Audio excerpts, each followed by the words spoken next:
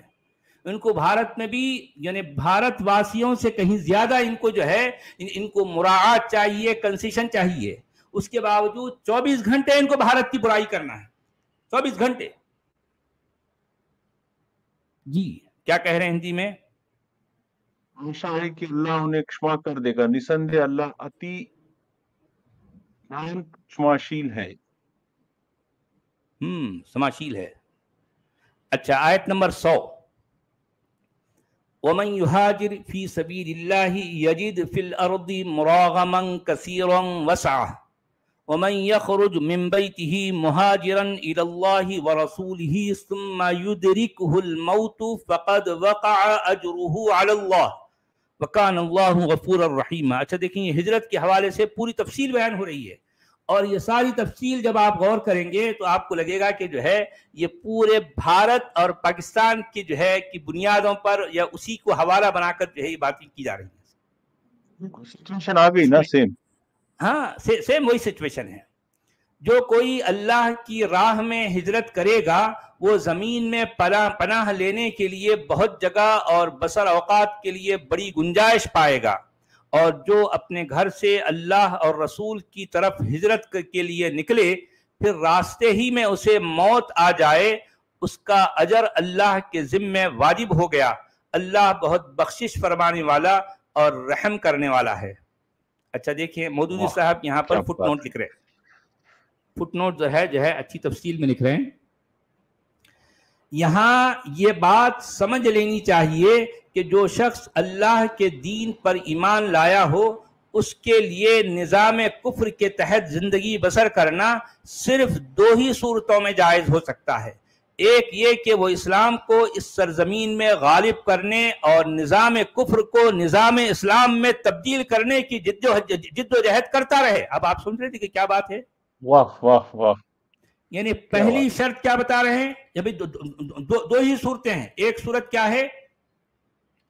ایک صورت یہ ہے کہ وہ اسلام کو اس سرزمین میں غالب کرنے اور نظام کفر کو نظام اسلام میں تبدیل کرنے کی جد و جہد کرتا رہے، جس طرح انبیاء علیہم السلام اور ان کے ابتدائی پیروکار کرتے رہے ہیں. دوسری صورت یہ ہے کہ وہ در حقیقت وہاں سے نکلنے کی کوئی راہ نہ پاتا ہو اور سخت نفرت و بیزاری کے ساتھ وہاں مجبوراً قیام رکھتا ہو، مجبوری میں رہ رہا ہے. اسی لیے تو دعوت کا کام چلتا نا، یہاں تبدیل کرنا ہے پورے غیر مسلموں پورے کو نظام کو. میں. دیکھیں، جتنے نان مسلم ہیں، جتنے ہندو ہیں، جتنے کافر ہیں، ان سب کو مسلمان بنانا ہے. اور پھر ظاہر بات ہے جب مسلمانوں کی جو ہے اکثریت ہو جائے گی، یا اکثریت نہ بھی ہو لیکن مسلمان اس قابل ہو جائیں گے کہ اب وہ یہ اس کفر کے نظام کو پلٹ ڈالیں، اس کا تختہ الٹ ڈالیں. اگر وہ اس پوزیشن میں آ جائیں عددی طاقت کے اعتبار سے یا مالی طاقت کے اعتبار سے یا پھر ان کے سیاسی طاقت کے اعتبار سے. مان لو اگر یعنی مطلب بھارت کے مسلمان آج تقریباً 14-15% جو بھی ہیں، آنے والے چند سالوں بعد اگر یہی مسلمان ان کی تعداد مان لو 30% ہو جاتی ہے. ظاہر بات ہے 30% یوں تو کم ہے لیکن مسلمان کے حساب سے زیادہ ہے، کیونکہ 30% مسلمان کوئی نہ کوئی انقلاب لا سکتے ہیں. تو اب یہ کہ جو ہے ان کے اندر ہمیشہ یہ جو جذبہ رہتا ہے نا، کیڑا رہتا ہے کہ جو ہے الہی حکومت قائم کرنا ہے. تو اب ایسی صورت میں وہ کیا کریں گے، اپنے بچوں کی جو ہے تعداد جو ہے بہت زیادہ بڑھائیں گے، دھڑا دھڑ بچے پیدا کریں گے، یا اس کے ساتھ ساتھ جو ہے لوگوں کو اسلام کی طرف جو ہے مطلب راغب کروائیں گے، ان کو جو ہے ان کو کنورٹ کروائیں گے. تیسری بات یہ ہے کہ وہ اب دیکھیں گے کہ جو ہے یہ سلسلہ کنورٹ ہونے کا اور ان کے جو ہے بچے پیدا کرنے کا سلسلہ تیزی کے ساتھ چل رہا ہے، تو اب وہ کوئی نہ کوئی مطالبہ کریں گے. یعنی کسی علاقے کے کسی خطے کسی حصے میں وہ جب ان کی تھوڑی سی اکثریت ہو جائے تو وہ کہیں گے کہ بھئی اس علاقے میں ہم چونکہ اکثریت میں ہیں، یہاں پر ہماری حکومت ہونی چاہیے. آپ سمجھے، یہاں پر ہماری حکومت ہونی چاہیے. اب اگر مان لو اس چھوٹے سے خطے پر، ہاں مسلم ریزرویشن کی بات تو وہ پولیٹکس میں بھی کر رہے ہیں. ہاں کر رہے ہیں. اب بھئی اگر مان لو ان کو جو ہے کسی چھوٹے سے خطے میں ان کو ان کی اپنی حکومت کرنے کا اگر موقع مل جائے تو اس کا مطلب یہ نہیں کہ معاملہ رک گیا، نہیں، یہ معاملے کی آگے بڑھنے کی شروعات ہو گئی. سمجھ لو یہاں معاملہ رک نہیں گیا بلکہ آگے بڑھنے کی اس طریقے سے یا اس صورت میں شروعات ہو گئی ہے. اب یہ ان کا پہلا قدم جم گیا. اب یہ اگلا قدم کیا ہوگا، اس کے پاس پڑوس کی جو ریاستیں جو اسٹیٹس ہیں، جو صوبے ہیں، جو مختلف اسٹیٹس ہیں، وہاں پر کیا کریں گے، یہ اپنی جو ہے یہ ان کی ریشہ دوانیاں، ان کے جو ہے آئے دن کے کچھ نہ کچھ چھیڑ خانیاں، ان لوگوں کو اکسانا، ان کو ورغلانا، ان کو بھڑکانا، یہ سلسلہ چلتا رہے گا. بلاخر جو ہے اس کے بازو والی ریاست پر بھی جو ہے یہ قبضہ کر لیں گے. اس طریقے سے اگر مان لو 4-6 ریاستوں پر ان کا قبضہ ہو جائے تو اس کے بعد پھر یہ دھاوا بولیں گے کہ نہیں بھئی ہم پورے دیش پر ہم کو قبضہ کرنا ہے. اینڈلیس سلسلہ ہے یہ، ہاں کوئی اینڈ نہیں ہے اس کا، ان کا دل بھرنا ہی نہیں ہے. یعنی بھارت پر پوری طرح سے قبضہ کر لینے کے بعد میں کیا یہ لوگ رک جائیں گے؟ سمجھ رہے ہیں؟ نہیں بھائی، بھارت پہ ہو جانے کے بعد میں پورے ایشیا کی طرف جائیں گے. اچھا ایشیا مل جانے کے بعد بھی یہ چپ ہو جائیں گے؟ نہیں، ایشیا کے بعد یہ یورپ کی طرف جائیں گے، افریقہ کی طرف جائیں گے، اور جو ہے آپ کو یہ نارتھ امریکہ، ساؤتھ امریکہ، آسٹریلیا، ان کی جو ہے جو ان کا جو پلان ہے، ان کا پلان ہے پوری دنیا پر اسلام کو جو ہے نافذ کرنا ہے، پوری دنیا پر. یہ تو کریں گے بھائی، اللہ کی زمین پہ اللہ کا قانون لاگو کرنا ہے. پوری دنیا پہ اللہ کا قانون نافذ کرنا ہے، کیونکہ زمین جو ہے ہمارے اللہ کی بنائی ہوئی ہے. اس پوری زمین پر ہم مکاندار ہیں، اور باقی جتنے بھی کافر ہیں، جتنے بھی جو ہے جو غیر لوگ ہیں، جتنے بھی نان مسلم ہیں، وہ سارے کرایہ دار ہیں. ہم چونکہ مالک ہیں، ہم مالک مکان ہیں، اس لیے ہم جب چاہیں تم کو ہٹائیں اور جب چاہیں ہم جو ہے یہاں پر حکومت کریں. اچھا اب یہ جو ہے ان 2 صورتوں کے سوا ہر صورت میں دارالکفر کا قیام ایک مستقل مصیبت ہے. اس مصیبت کے لیے یہ عذر کوئی بہت وزنی عذر نہیں ہے کہ ہم دنیا میں کوئی ایسا دارالاسلام پاتے ہی نہیں ہیں جہاں ہم ہجرت کر کے جا سکیں. دیکھیں یہ سب پورے ہر طرح کی باتیں کہہ رہے ہیں. اور اگر دارالاسلام موجود نہیں ہے تو کیا خدا کی زمین میں کوئی پہاڑ یا کوئی جنگل بھی ایسا نہیں جہاں آدمی درختوں کے پتے کھا کر اور بکریوں کا دودھ پی کر گزارا کر سکتا ہو اور احکام کفر کی اطاعت سے بچا رہتا ہو؟ سن رہے آپ؟ سن رہے؟ بعض لوگوں کو ایک حدیث سے غلط فہمی ہوئی جس میں یہ ارشاد ہوا ہے کہ لا ہجرت بعد الفتح، یعنی فتح مکہ کے بعد اب ہجرت نہیں ہے. حالانکہ دراصل یہ حدیث کوئی دائمی حکم نہیں ہے، بلکہ صرف اس وقت کے حالات میں اہل عرب سے ایسا فرمایا گیا تھا جب تک عرب کا بیشتر حصہ دارالکفر اور دارالحرب تھا اور صرف مدینہ و اطراف مدینہ میں اسلامی احکام جاری ہو رہے تھے. مسلمانوں کے لیے تاکیدی حکم یہ تھا کہ ہر طرف سے سمٹ کر دارالاسلام میں آ جائیں، مگر جب فتح مکہ کے بعد عرب میں کفر کا زور ٹوٹ گیا اور قریب قریب پورا ملک اسلام کے زیر نگیں آ گیا تو نبی اکرم صلی اللہ علیہ وسلم نے فرمایا کہ اب ہجرت کی حاجت باقی نہیں رہی۔ اس سے یہ مراد ہرگز نہیں تھی کہ تمام دنیا کے مسلمانوں کے لیے تمام حالات میں قیامت تک کے لیے ہجرت کی فرضیت کو منسوخ کر دیا گیا ہو، ایسا نہیں ہے۔ آپ سمجھ رہے ہیں اس میں کتنی کلیئرٹی کے ساتھ، یعنی اس فٹ نوٹ کو میں ایک بار اور پڑھتا ہوں، وہ ریفرنس بھی دے دیا انہوں نے، جو حدیث سے یہ گمان ہوتا کہ وہ ہجرت کا معاملہ بند ہو گیا، وہ حدیث کا وہ مطلب نہیں ہے، بلکہ وہ بھی بتا دیے ہیں، اور ظاہر بات ہے حدیث کا وہ مطلب ہے ہی نہیں، عام طور پر جو ہے غلط سمجھا رہتا ہے۔ یہ بات تو ہے کہ ہجرت ہمیشہ کے لیے ہے، اور جو ہے اسلام اور کفر کے درمیان معرکہ آئی ہمیشہ کے لیے ہے، یہ نہیں کہ اس وقت ہو گیا تھا اب نہیں ہوگا، ہمیشہ چلنے والا ہے، ہمیشہ۔ اس فٹ نوٹ کو میں ایک بار پھر پڑھتا ہوں عبدالحمید صاحب، تاکہ جو لوگ جو ہے جی سر، میں صرف یہ کہہ رہا تھا جی کہ یہ اس کو سورہ ٹو نیشن تھیوری نام دے سکتے اس سورہ۔ اب آپ دیکھیے یہ ساری باتیں نہیں، آپ دیکھیے بھائی یہ ساری باتیں میں روزانہ کہہ رہا ہوں کہ یہ ساری باتیں کون سی صورت میں ہو رہی ہیں، کون سی صورت میں، کس نام کی صورت؟ سورہ نساء، سورہ نساء میں ہو رہی ہے۔ ہاں دیکھیے اس کی وجہ تسمیہ پر ذرا غور کریں کہ جو ہے اس صورت کا نام نساء آخر کیوں رکھا گیا بھائی؟ کچھ کوئی تک ہے، کوئی تک ہے، تک ہے؟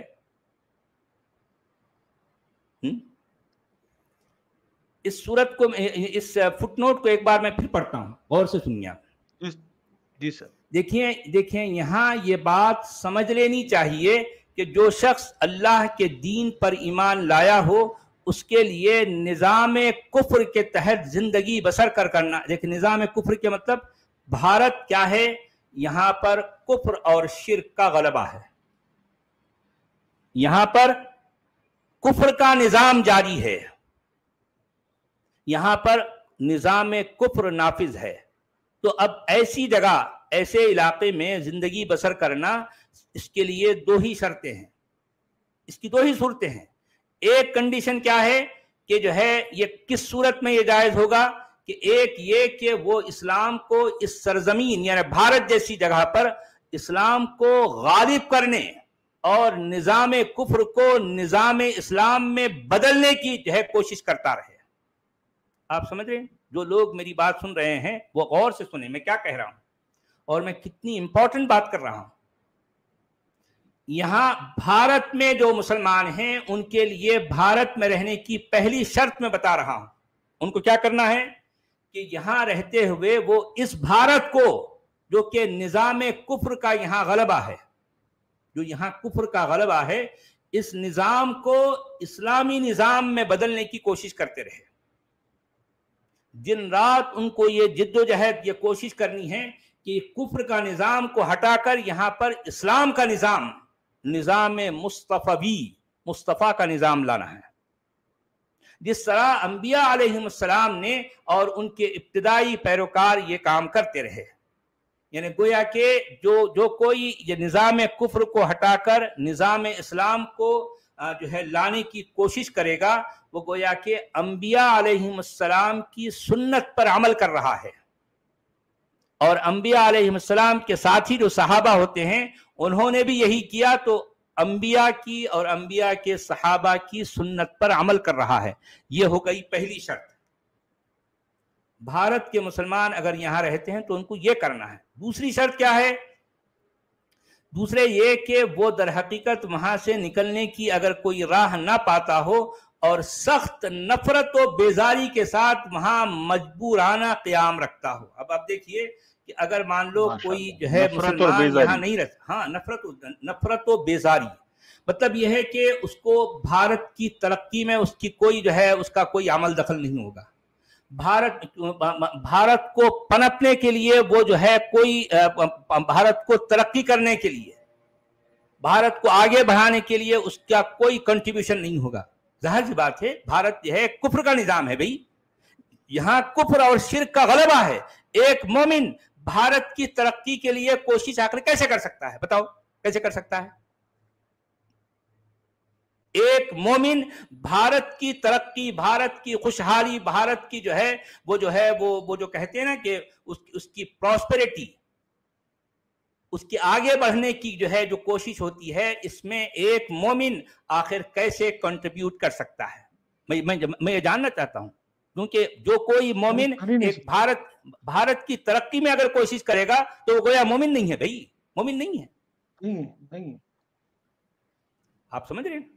یہ باتیں میں نہیں کہہ رہا ہوں، بزرگی کے ساتھ رہنا ہے، اس کو کوشش کیا کرتے کرنا رہنا ہے، لیکن سخت نفرت، یہ الفاظ میرے نہیں ہیں، مولانا مودودی کے الفاظ ہیں، یعنی اس کو اگر یہاں رہنا ہے تو دیکھیں اس کو کیا کرنا ہے، سخت نفرت اور بالکل بیزاری کے ساتھ وہاں مجبورانہ قیام رکھنا ہے۔ بھئی اب میں کیا کروں، میں اب وہ یعنی یوں سمجھیے کہ وہ مجبوری میں ایک آدمی کہیں بدبو ہے تو اس کی ناک بند کر لیتا ہے، اپنے منہ پر بھی ماسک لگا لیتا ہے، وہ سانس بھی لینا بہت مشکل سے، وہ سانس بھی مشکل سے لیتا ہے، وہ یہاں رہ رہا ہے تو بیزارگی سے رہ رہا ہے، ہر طرف وہ نفرت کے عالم میں رہ رہا ہے، سخت نفرت کے عالم میں۔ یہ مودودی صاحب کی تفسیر ہے، قرآن کی آیتوں کو لے کر مودودی صاحب کی تفہیم ہے، جو قرآن کی آیتوں کو لے کر ظاہر بات ہے حدیث کے حوالے دے کر وہ ساری باتیں سمجھا رہے ہیں۔ یہ باتیں بھائیوں میں نہیں کر رہا ہوں، مودودی صاحب فرما رہے ہیں، سید ابو الاعلی المودودی صاحب۔ دونوں صورتیں بھی آپ سمجھ رہے ہیں کتنی بھیانک ہے، کتنی خطرناک ہے۔ پہلی صورت میں وہ کہہ رہے ہیں کہ ایک مومن کا یہ کام ہے، یہ ذمہ داری ہے کہ وہ بھارت میں جو کفر اور شرک کا نظام ہے اس کو ہٹانے، اس کو سبوتیج کرنے، اس کو نیچے کرنے، اس کو کچلنے، اس کو دبانے کے لیے کوشش کرے تاکہ اسلام کا نظام یہاں نافذ ہو۔ ایک صورت تو یہ ہے۔ دوسری صورت یہ ہے کہ اگر وہ یہ نہیں کر سک رہا، کوئی اس کے ساتھ کوئی پرابلم ہے، کوئی مجبوری ہے، تو ایسی صورت میں اس کو سخت نفرت اور بیزاری کے ساتھ یہاں پر مجبوری کے ساتھ مجبورانہ قیام رکھنا ہے۔ اچھا، ان دو صورتوں کے سوا ہر صورت میں دارالکفر کا قیام ایک مستقل مصیبت ہے۔ اب دیکھیں، مصیبت کہہ رہے ہیں، مصیبت ہے۔ اچھا، تو یہاں پر یہ کہہ رہے ہیں کہ ان دونوں صورتوں کے سوا دارالکفر کا قیام اصل میں یہاں مصیبت، معصیت ہے۔ جی معصیت ہے، یعنی معصیت کا مطلب گناہ ہے۔ یعنی یہ دو صورتوں کے علاوہ یا تو وہ اگر کوشش کرے کہ نظام کفر کو ہٹا کر نظام اسلام کو نافذ کرنا، اگر یہ کوشش کر رہا ہے تب تو خیر ٹھیک ہے، نہیں اگر وہ مجبور ہے تو نفرت و بیزاری کے ساتھ رہ رہا ہے تو یہ یہ ٹائم بینگ اس کی یہ سچویشن ہے۔ لیکن یہ دونوں باتیں بھی نہیں ہیں۔ یہاں دارالکفر میں یعنی شرک اور کفر کے غلبے والے دیش میں ایک مومن ٹانگ پسار کر سو رہا ہے اور یہاں پر عیاشیاں کر رہا ہے، اور پھر جب اس کو ٹی وی پہ آ کر کچھ کہنے کا موقع دیا جائے تو ہمیشہ اس کی زبان پر بھارت کو لے کر شکایت ہوتی ہے، اور وہ یہ ہمیشہ یہ احتجاج کرتا ہے کہ یہاں پر مسلمانوں کو وہ کھانے نہیں دیا جاتا، یہ پینے نہیں دیا جاتا، سانس لینے نہیں دیا جاتا، چلنے نہیں دیا جاتا، پھرنے نہیں دیا جاتا، یہ شکایتیں کرتا ہے۔ تو ایسی صورت میں کہہ رہے ہیں کہ دارالکفر میں ایسے لوگوں کا قیام ایک مستقل معصیت ہے، اور اس معصیت کے لیے یہ عذر کوئی بہت وزنی عذر نہیں ہے کہ ہم دنیا میں کوئی ایسا دارالاسلام پاتے ہی نہیں جہاں پر ہم ہجرت کر کے جا سکیں۔ آپ سمجھ رہے ہیں؟ دیکھیں، اس میں یہ مودودی صاحب یہ کہہ رہے ہیں کہ جو لوگ بھارت جیسے دیش میں رہتے ہیں تو وہ ایک طرح کا مستقل کنٹینیوس یہ گناہ کر رہے ہیں، کنٹینیو۔ جتنا ٹائم، جتنا وقت ان کا یہاں گزر رہا ہے وہ گناہ میں گزر رہا ہے، اور اگر وہ یہ اس طرح کا عذر، اس طرح کا ایکسکیوز کرتے ہیں کہ کیا کریں بھائی، کوئی دنیا میں ایسا دارالاسلام جسے کہا جائے ویسا نہیں ہے، دارالاسلام نہیں ہے، یا پھر دارالاسلام ہمیں ہمیں بلا نہیں رہا ہے تو ہم کہاں جائیں؟ تو ایسی صورت میں وہ مودودی صاحب کیا اس کو مشورہ دے رہے ہیں، اگر کوئی دارالاسلام موجود نہیں ہے تو کیا اللہ کی زمین میں کوئی پہاڑ یا کوئی جنگل بھی ایسا نہیں جہاں آدمی درختوں کے پتے کھا کر اور بکریوں کا دودھ پی کر گزارا کر سکتا ہو؟ نہیں ہے ایسا؟ کیا خیال ہے؟ بالکل بھائی اگر مان لو بھارت کے مسلمان کے لیے اگر بھارت میں رہنا مشکل ہے تو بھائی آپ ہجرت کر جاؤ. اب اگر جو ہے وہ لوگ یہ ایکسکیوز کریں کہ نہیں بھائی ہمیں پاکستان نہیں بلا رہا ہے، تو ٹھیک ہے، اگر پاکستان نہیں بلا رہا تو تم جو ہے کیا مطلب آس پاس میں کوئی ایسے جنگل پہاڑ نہیں ہے، ندی نالے نہیں ہیں، وہاں چلے جاؤ، اپنے بال بچوں کو لے کر وہاں رہو، اور جو ہے مطلب جو پتے ہیں وہ کھاؤ، ندی کا پانی پیو، اور جو ہے بکری کا دودھ، بکریاں پالو، بکری کا دودھ جو ہے پیا کرو، زندگی گزارو اس طرح سے. یہ دنیا تو ویسے بھی جو ہے فانی ہے، آنی جانی ہے، تمہارے لیے تو آخرت ہے نا بھائی، چھوڑ کے نکل جاؤ. بھائی یہ باتیں میں نہیں کہہ رہا ہوں، مودودی صاحب کہہ رہے ہیں، مودودی صاحب کہہ رہے ہیں. اتنی امپورٹنس ہے ان کے پاس ہجرت کی کہ انہوں نے اسی پہ ہجری کیلنڈر بھی بنا لیا پورا. ہاں بھائی ظاہر بات ہے، ہجری کیلنڈر بنایا، اور پھر جو ہے تاکہ لوگ اس کے اپنے ذہنوں سے یہ بات کو نکالے نہیں. ان کو ہمیشہ یہ بات یاد رکھنا ہے کہ ہجرت کرنا ہے. تو جو لوگ بھارت میں رہتے ہیں اور پھر بھارت سے شکایت بھی کرتے ہیں تو وہ رہتے کیوں ہو بھائی؟ کیوں رہتے ہو؟ تو دیکھیں قرآن کیا ہے، قرآن کی تفسیر کیا ہوتی ہے، وہ اس کی تفہیم یا ترجمہ کیا ہوتا ہے، اور مودودی صاحب جیسے لوگ اصل میں ان کا کہنا کیا ہے. بھائی ہمارے بھارت کے واسیوں کو ان باتوں کا جو ہے پتہ ہی نہیں ہے، نہیں پتہ ہے، ان کو نہیں پتا ہے نا بھائی، اگر ان کو معلوم ہے. کوئی سنسیئرلی پتہ کرنا چاہ رہا ہے تو وہ کدھر جائے گا؟ اسلامک اسکالرز کی طرف. اب جب وہ ہاں ان کو پڑھے گا تو انہوں نے یہ لکھ رکھا ہے. جی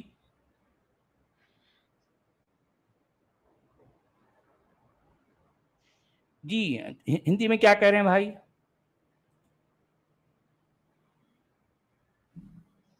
تھا جو کوئی اللہ کی راہ میں ہجرت کرے گا وہ دھرتی میں بہت سے نواس ستھان تتھا وستار پائے گا، اور جو اپنے گھر سے اللہ اور اس کے رسول کی اور نکل گیا پھر اسے راہ میں ہی موت نے پکڑ لیا تو اس کا پرتیفل اللہ کے پاس نشچت ہوگا، اور اللہ اتی کشماشیل اور دیاوان ہے. مطلب اس میں بھی اگر مر گئے تو فلا پا لیا، اس نے ہاں مل گیا ٹکٹ بھائی اس کو. دیکھیں وہ جو ہے ہجرت کی نیت کر کے اپنے اس علاقے سے نکل پڑا. مان لو اگر دارالاسلام کی طرف گیا اور دارالاسلام جو ہے یا تو پہنچ گیا یا دارالاسلام نے اس کو قبول کرنے سے انکار کر دیا، تو اب وہ یا پھر دارالاسلام ابھی پہنچا ہی نہیں، اس کے بیچ میں اس کو موت آ گئی، تو وہ کنڈیشن میں قرآن میں بیان کر دی گئی. اس کو بھی جو ہے چھوڑا نہیں گیا، وہ بھی کہہ دیا گیا کہ وَمَن يَخْرُجْ مِن بَيْتِهِ مُهَاجِرًا إِلَى اللَّهِ، یعنی جو کوئی شخص اپنے گھر سے نکلا اللہ اور اس کے رسول کی طرف ہجرت کرنے کی نیت سے، ثُمَّ يُدْرِكُهُ الْمَوْتُ، اور اس بیچ میں اس کو موت نے آ لیا، موت نے پکڑ لیا، تو فَقَدْ وَقَعَ أَجْرُهُ عَلَى اللَّهِ، تو اس کا جو اجر ہے، اس کا جو بدلہ ہے، وہ جو ہے کیا ہوگا؟ واقع ہو گیا، وہ بدلہ اس کو مل کے ہی رہے گا. یہ ذمہ داری اللہ کے اوپر ہے، اللہ اس کو اس کا اجر دے گا، کیونکہ اللہ کیا ہے؟ وَكَانَ اللَّهُ غَفُورًا رَحِيمًا، اللہ جو ہے بڑا بخشنے والا اور بڑا رحم کرنے والا ہے، اللہ تو ایسا ہے. اچھا آیت نمبر 101، وَإِذَا ضَرَبْتُمْ فِي الْأَرْضِ فَلَيْسَ عَلَيْكُمْ جُنَاحٌ أَن تَقْصُرُوا مِنَ الصَّلَاةِ إِنْ خِفْتُمْ أَن يَفْتِنَكُمُ الَّذِينَ كَفَرُوا إِنَّ الْكَافِرِينَ كَانُوا لَكُمْ عَدُوًّا مُبِينًا. اے مسلمانوں، جب تم زمین میں سفر کرو تو تم پر کوئی گناہ نہیں اگر تم نماز کو کچھ کم کر لیا کرو، اگر تمہیں اندیشہ ہو کہ کافر تمہیں نقصان پہنچائیں گے تو یقیناً کافر تمہارے کھلے دشمن ہیں. کیا بات ہے، کیا بات ہے، کافر جو ہے تمہارے کھلے دشمن ہیں. کیا پیغام ہے قرآن کا. یعنی قرآن پہلی بات تو انسانوں کو دو حصے میں کاٹ دیتا ہے، دو حصوں میں بانٹ دیتا ہے. ایک حصے کو وہ مومن کہتا ہے، دوسرے حصے کو کافر کہتا ہے، اور پھر مومنوں کو یہ بتا رہا ہے کہ یہ جو دوسرا حصہ جس کو کافر کہا گیا وہ تمہارا کھلا دشمن ہے. ان الکافرین کانوا لکم عدوا مبینا، یعنی جو کافر والا حصہ ہے، جو دنیا میں جو وہ طبقہ جو کافر ہے وہ مومنوں کے لیے کیا ہے؟ کھلا دشمن ہے. ارے بھائی یہ ساری تعلیم قرآن کے اندر ہے نا. مجھے بتائیں کہ کافر کے حوالے سے قرآن میں کہاں کون سا پیار تھی جناب. یہ نیوز نیشن میں بھی آپ کی جو لاسٹ ڈیبیٹ ہوئی وہ کالما، تو وہ بندہ وہ مولانا کہہ رہے تھے کہ کہاں لکھا ہے قرآن میں کہ دشمن ہے کافر تمہارے دشمن ہے، کہاں لکھا ہے؟ ان کو کیا معلوم یار، بیچارے جو ہے وہ اپنا پیٹ سلا رہے تھے بس، اور کیا معلوم ان کو. وہ جو ہے کافر دشمن ہے. میں وہی تو کہہ رہا ہوں کہ وہ اپنی بات کو ثابت کرنے کے لیے جب ان سے پوچھا گیا کہ بھئی آپ قرآن کی کوئی آیت پیش کرو، تو آپ نے دیکھا کہ قرآن کی وہ کون سی آیت پیش کر رہے ہیں. کسی زمانے میں انہوں نے جو ہے کسی آیت کو رٹ لیا تھا، حالانکہ اس آیت کا نفس موضوع سے جو ٹاپک چل رہا تھا اس سے کوئی لینا دینا نہیں. ان کو جو آیت یاد آ گئی وہ انہوں نے پڑھ لی، بس ختم ہو گئی. اور کیا، اور کرنا کیا ہے بھائی؟ قرآن میں کیا نہیں ہے، کیا ہے کیا نہیں ہے، ان کو اس سے سروکار کیا ہے؟ ان کا سارا جو ہے کاروبار تو یہ حدیث کے بھنڈار سے چلتا ہے نا ملا ان کا. قرآن میں کیا ہے کیا نہیں ہے ان کو کیا معلوم، یہ سارا معاملہ ہے. تو یہاں پر بھی کیا کہا جا رہا ہے، دیکھیے صاف یہ کہا جا رہا ہے کافر جو ہے تمہارے کھلم کھلا جو ہے تم پر تمہاری دشمنی میں اتلے ہوئے ہیں. اب آپ دیکھیے کہ یہ ساری آیتیں اگر کوئی مومن پڑھے گا یا پھر اس کا ملا اس کو بتائے گا کہ دیکھو بھائی یہ جو کافر ہیں اس دیش میں کفر اور شرک کا غلبہ ہے، اور یہ اس دیش کے واسی جو تمہارے مخالف ہیں وہ کافر ہیں، اللہ کے دین کو نہیں مانتے، اللہ کو نہیں مانتے، اللہ کے رسول کو نہیں مانتے، اللہ کی کتاب کو اور اللہ کی جو ہے جو آخرت کے جو ہے کا جو عقیدہ جو قرآن میں بتایا گیا ہے اس کو نہیں مانتے. تو اس کا مطلب یہ لوگ مومنوں کے اور مومنوں کے اللہ کے کافر ہیں، ان کے دشمن ہیں. تو اب جب یہ دو دشمن ہیں تو تم جو ہے تم کو بھی چاہیے کہ تم ان کے ساتھ دشمنی کرو. اچھا، جو کافر جنہیں کہا گیا ہے وہ تو دشمنی نہیں کرتے، مگر مسئلہ یہ ہے کہ قرآن یہ کہہ رہا ہے کہ وہ تمہارے دشمن ہیں. تو اب چنانچہ تم کو بھی چاہیے کہ ان کے ساتھ دشمنی کرو. یہ ہے یعنی دشمنی کا باقاعدہ دشمنی کا جو ہے یہ پیغام دیا جا رہا ہے. اس میں کہہ رہے ہیں، اب دیکھیے لمبی چوڑی تفصیل ہے یار، بہت لمبا ہو گیا. اب اس میں یہ کہہ رہے ہیں کہ زمانہ امن کے سفر میں قصر یہ ہے کہ جن اوقات کی نماز میں 4 رکعتیں فرض ہیں ان میں 2 رکعتیں پڑھی جائیں، اور حالت جنگ میں قصر کے لیے کوئی حد مقرر نہیں ہے. جنگی حالات جس طرح بھی اجازت دیں نماز پڑھی جائے. جماعت کا موقع ہو تو جماعت سے پڑھو، ورنہ فردن ہی صحیح. قبلہ رخ نہ ہو سکتے ہو تو جدھر بھی رخ ہو، سواری پر بیٹھے ہو اور چلتے ہوئے ہو پھر بھی پڑھ سکتے ہو. رکوع اور سجدہ ممکن نہ ہو تو اشارہ ہی سے صحیح. ضرورت پڑے تو نماز ہی کی حالت میں چل بھی سکتے ہو. کپڑوں کو خون لگا ہو تب بھی کوئی مضائقہ نہیں.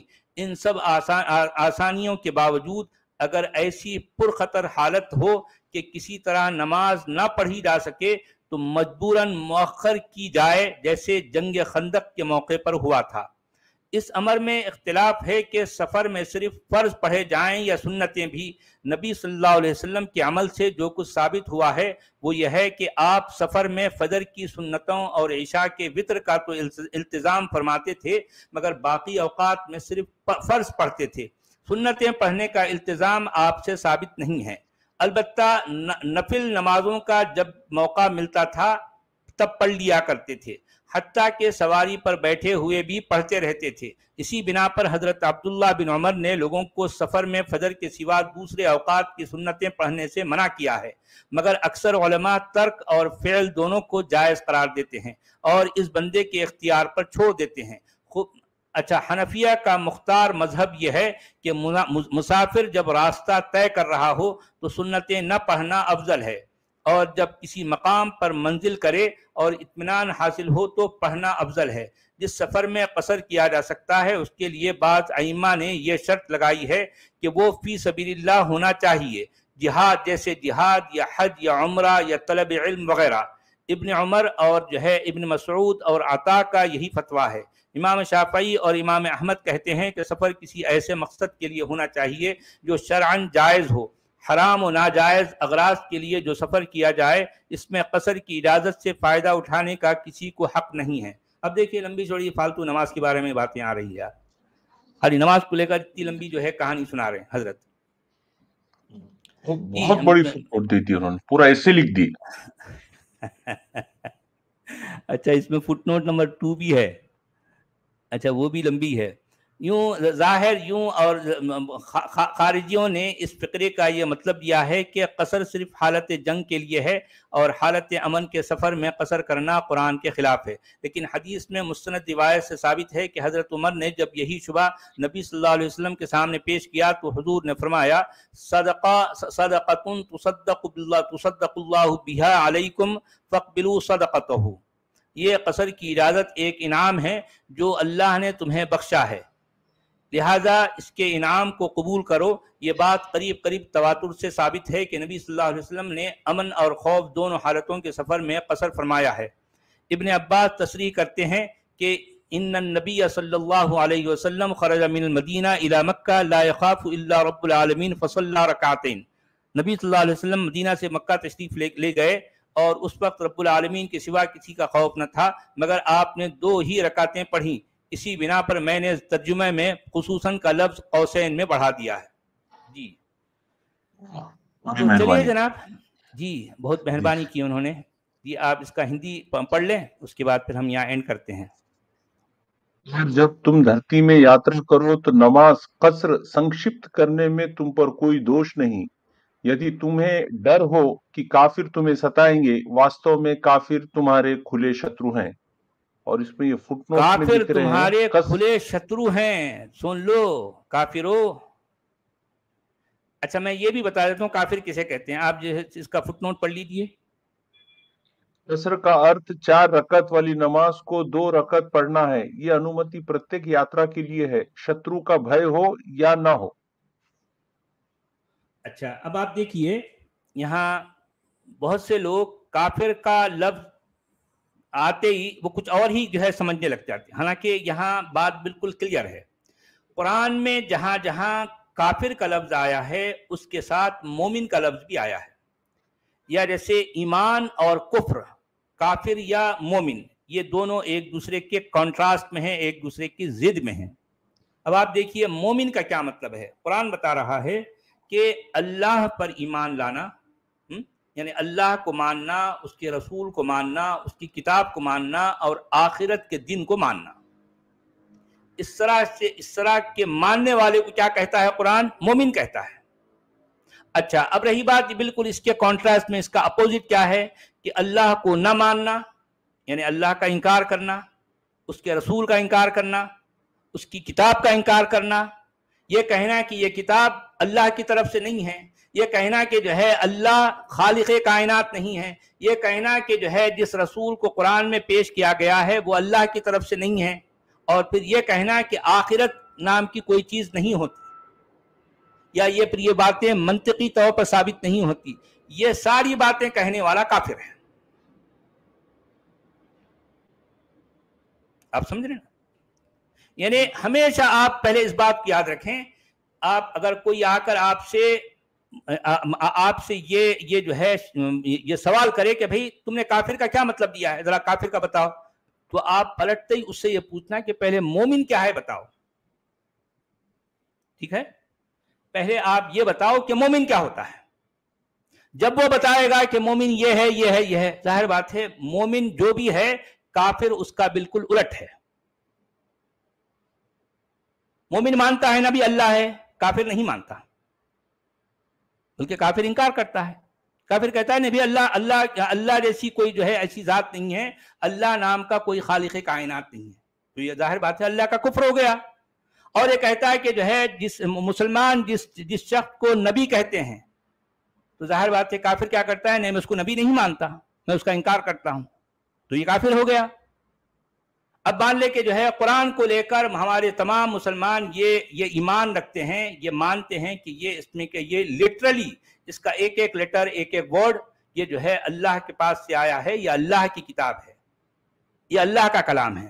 یہ کون کہتے ہیں؟ مومن کہتے ہیں. ظاہر بات ہے کافر کیا کہتا ہے؟ نہیں بھائی یہ اتنی فالتو بکواسیات ہیں اس میں اس کتاب کو یہ میں مان ہی نہیں سکتا، بلکہ میں الٹا انکار کرتا ہوں کہ یہ کوئی کتاب واقعی کسی آسمان سے آئی ہے.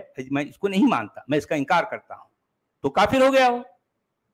اب مومن یہ کہتا ہے کہ آخرت کا جو ہے جو معاملہ ہے کہ بھی آخرت ہے، ایک دن جو ہے آئے گا جسے قیامت کا دن کہا جاتا ہے، اس کے بعد جو کچھ بھی ہوگا وہ آخرت کہلائے گا. جو ماننے والے ہیں ان کو جہنم میں جو ہے رکھا جائے گا، ان کو جنت میں رکھا جائے گا. جو نہیں ماننے والے ہیں ان کو جہنم میں رکھا جائے گا. تو یہ عقیدہ مومن کا ہوتا ہے. ظاہر بات ہے کافر بولتا ہے کہ بھی اس طرح کی کوئی ایسی بات ہوتی نہیں، کوئی ثبوت نہیں ہے اس کا انکار کر دیتا ہے. ظاہر بات یہ کافر ہے. دیکھیں یہ سمجھ جائیں، جو مومن ہے وہ مومن ہے، اور پھر جو مومن نہیں ہے وہ کافر ہے. جو مومن نہیں ہے وہ کافر ہے، سیدھی سی بات ہے.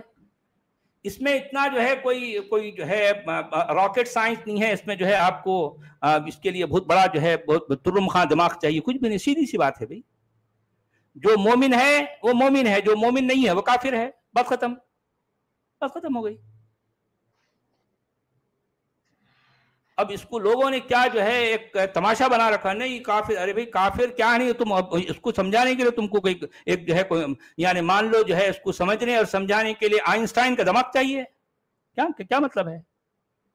ایک فضول بکواسیات. والا جی جی یہ وہ جو آئے تھے مولانا صاحب ایسے کھلے عام صاف کہتے نا کہ کافر کا یہ مطلب نہیں ہے، یہ غلط بتا رہے، اصل میں یہ اس ٹائم کے کافر ہے، آج والے کافر نہیں ہے. وہ تو یہ تک بول دیا انہوں نے جین، ہندو، سکھ یہ کافر نہیں ہے بول رہے تھے کل وہ مولانا. اچھا ٹھیک ہے. اچھا یہ ساری باتیں جو ہے بھارت کے ٹی وی پہ آ کر ہی بولتے ہیں تم لوگ، کہیں اور جاتے تو یہ کبھی نہیں بولتے بھائی. میں ان کی نجی محفلوں میں رہا ہوں نا، ظاہر بات ہے ان کی جو پرائیویٹ جو ہے جب ان کی بیٹھکیں ہوتی ہیں نا، ان سے وہاں جا کے دیکھو آپ کیا بولتے ہیں، وہاں کیا بولتے ہیں آپ سن لو، پتا چل جائے گا آپ کو. تو چلیے جناب، جی سچ والا جی 1 گھنٹہ ہو گیا. جی جی ہاں، آئی ایم جی کا $5 کا سپر چیٹ ہے. آدرنیہ سچ والا جی، پیارے عبدالحمید بھائی پرنام. جی پرنام آئی ایم جی، بہت دھنیہ. ایکس مسلم نسیم جی کا 2 سوئس فرینک کا سپر چیٹ ہے. آداب اور پرنام کہہ رہی ہیں سچ والا جی. آداب بہن، کیسی ہیں آپ؟ پی این جی کہہ رہے ہیں سچ والا جی you are dissecting Momin's brain and exposing. جی پی این جی ہاں بھائی، اب یہ تو دھنیہ واد. ہمارا یہ کرنا ضروری تھا، ہم کر رہے ہیں. جی سچ والا جی this book wipes out smile from the face. جی بھائی صحیح بات ہے. اپنا ٹائم آئے گا بھائی. کفائی اوروں کو سپر چیٹ ہے، کہہ رہے ہیں کافروں کو اپنا آشیرواد دیں سچ والا جی. ارے بھائی سبھی انسانوں کو میرا آشیرواد ہے. کافر تو انسان ہوتے ہیں بھائی، بڑے اچھے انسان ہوتے ہیں. کم سے کم جو ہے وہ اس طرح کا ایمان تو نہیں رکھتے نا کہ وہ کسی سے دشمنی کرنا ہے. مومن یہ ایمان رکھتا ہے، یہ اس کے ایمان کا حصہ ہے، کیونکہ قرآن میں جو کچھ آیا ہے وہ اس پر ایمان رکھتا ہے. اس طرح سے وہ انسانوں سے نفرت کرتا ہے، کیونکہ یہ کتاب نفرت سکھاتی ہے، ایک نہیں بار بار انسانوں کے بیچ میں دراریں ڈالتی ہے. تو ظاہر بات ہے ایک کافر جو ہوتا ہے نا، کافر بالکل سمپل سا آدمی، نیچرل ہوتا ہے. وہ اس کو معلوم ہی نہیں نفرت کیا ہے بھائی، کیونکہ اس کے پاس کوئی کتاب نہیں ہے نا، وہ کسی کتاب کو نہیں مانتا نا. ظاہر بات ہے کتاب کو نہیں مانتا تو جو ہے وہ کسی سے نفرت نہیں کرتا، سیدھی سی بات ہے. تو چلیے بھائی اب ہم اجازت چاہتے ہیں. جی چلیے، کل پھر آپ بہت حضرات شکریہ سے سبھی کا. ملاقات ہوگی. جی بہت بہت شکریہ. جی بہت دھنیہ واد. جی خدا حافظ.